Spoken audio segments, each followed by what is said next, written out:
पढ़ेंगे हम क्या ट्रिप्टोफान ओपेरान। ट्रिप्टोफान ओपेरान मतलब समझते हो ऐसा ओपेरान जो रिप्रेसिबल सिस्टम होता है। ठीक है, रिप्रेसिबल सिस्टम मतलब उस अमाउंट की जो क्या होता है अवेलेबिलिटी ज्यादा होता है तब वो जीन को क्या करता है ऑफ करता है। ठीक है, लेकिन हमने क्या पढ़ा था जब लैक्टोज नहीं था, जब लैक्टोज नहीं था लाइकोपेरान में तो जीन क्या था ऑफ। जब लैक्टोज आया तो जीन क्या हो गया ऑन। इसमें जस्ट ऑपोजिट होता है। इसमें जब ठीक मैं ये बोल रहा था नॉर्मली जो ओपेरान होता है वो ऑन होता है। ठीक है, ऑन होता है मतलब क्या होता है जो रेगुलेटरी जीन होता है। रेगुलेटरी जीन एमआरएनए बनाता है। एमआरएनए बना के एक एंजाइम बनाता है जिसका नाम है एपोरिप्रेसर। एंजाइम का नाम क्या है एपोरिप्रेसर। एपोरिप्रेसर क्या होता है इसका मेन एंजाइम होता है जो क्या करता है जो जीन को ऑफ करने का प्रोसेस में हेल्प करता है। ठीक है, लेकिन जब रेगुलेटरी जीन का ट्रांसलेशन होगा तो बनाएगा एपोरिप्रेसर। वो जो रिप्रेसर रहेगा वो क्या रहेगा इनएक्टिव रिप्रेसर रहेगा। कौन सा रिप्रेसर रहेगा वो इनएक्टिव रिप्रेसर। एपोरिप्रेसर क्या रहेगा इनएक्टिव रिप्रेसर। समझ में आया ना ये चीज। अब देखो हम अभी नॉर्मली जीन क्या होता है ट्रिप्टोफान ओपेरान में नॉर्मली जीन ऑन होता है। ठीक है, लेकिन इसको हम ऑफ करेंगे तो क्या करेंगे सबसे पहले एपोरिप्रेसर इनएक्टिव फॉर्म में रहता है तो जो पॉलीमरेज है इसका कौन सा पॉलीमरेज आरएनए पॉलीमरेज बाइंड करेगा ऑपरेटर से बाइंड करने के बाद ये पांच जो स्ट्रक्चरल जीन है उनसे बाइंड करेगा। उनसे बाइंड करने के बाद एक उनका सारे का क्या बनाएगा एमआरएनए बनाएगा। एमआरएनए बनाने के बाद अब देखते हैं ट्रांसलेशन होगा। ट्रांसलेशन कैसे होता है हमने क्या पढ़ा था प्रोकैरियोटिक में राइबोसोम बाइंडिंग साइट होती है उसका नाम क्या है बोलो AGG। उससे राइबोसोम बाइंड करेगा। राइबोसोम बाइंड करने के बाद वहां पे स्टार्ट कोडन होगा UG। वहां से उसको क्या करेगा तब तक कोड करते जाएगा उसको प्रोटीन सिंथेसिस करते जाएगा तब तक उसमें स्टॉप कोडन ना आ जाए। ठीक है, सारे जो स्ट्रक्चर के साथ से में क्या बनेगा एंजाइम्स का सिंथेसाइज हो जाएगा।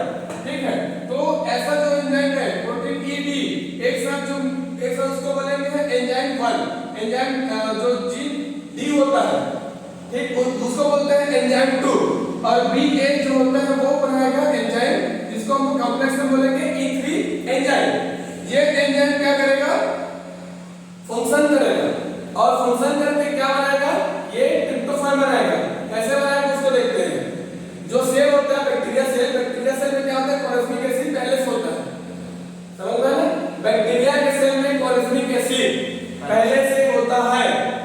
उस कोरेस्मिक एसिड से बैक्टीरिया क्या बनाता है ट्रिप्टोफान होता है कोरेस्मिक एसिड से। कैसा बनाता है उसको देखते हैं। जो एंजाइम E1 कॉम्प्लेक्स होता है वो कोरेस्मिक एसिड को चेंज कर देगा डिफरेंट फॉर्म में। उसके बाद एंजाइम 2 उसमें हेल्प करेगा फिर एंजाइम 3 हेल्प करेगा। ये कोरेस्मिक एसिड एंजाइम 1 2 3 के हेल्प से ट्रिप्टोफान में चेंज होता है। ठीक है, ये क्या कहलाता है तब ये जीन क्या रहेगा ऑन रहेगा। ठीक है, लेकिन अब ये जीन क्या हो गया ऑन है तो इसको ऑफ करना जरूरी है क्योंकि कंटिन्यू ट्रिप्टोफान बनता रहेगा बैक्टीरिया परेशान हो जाएगा। तो ये ऑफ कैसे होगा तो जो ट्रिप्टोफान में जो ओपेरान होता है उसको वो ऑफ होने का सिर्फ उसका एक रीजन है। मतलब हम उसको ऑफ ऐसे कर सकते हैं जैसे कि ट्रिप्टोफान का जो अमाउंट है जब बढ़ता है ट्रिप्टोफान का अमाउंट जब बढ़ेगा तब ट्रिप्टोफान नेगेटिव फीडबैक करता है नेगेटिव रेगुलेशन या फीडबैक इनहिबिशन। तो देखते हैं यहाँ पे जब ट्रिप्टोफान का अमाउंट ज्यादा हो जाता है कहां पे बैक्टीरिया सेल में तो ये जो ट्रिप्टोफान क्या करेगा वर्क एज अ को-रिप्रेसर तो नॉर्मली क्या होता है जो जीन है रेगुलेटरी जीन वो एपोरिप्रेसर बना ही रहा है हमको पता है। और हमारे पास हाई अमाउंट में क्या है ट्रिप्टोफान वर्क एज अ को-रिप्रेसर। ये को-रिप्रेसर बाइंड कर लेगा एपोरिप्रेसर को-रिप्रेसर बाइंड कर लेगा और ये हम इस कॉम्प्लेक्स को बोलेंगे एक्टिव रिप्रेसर।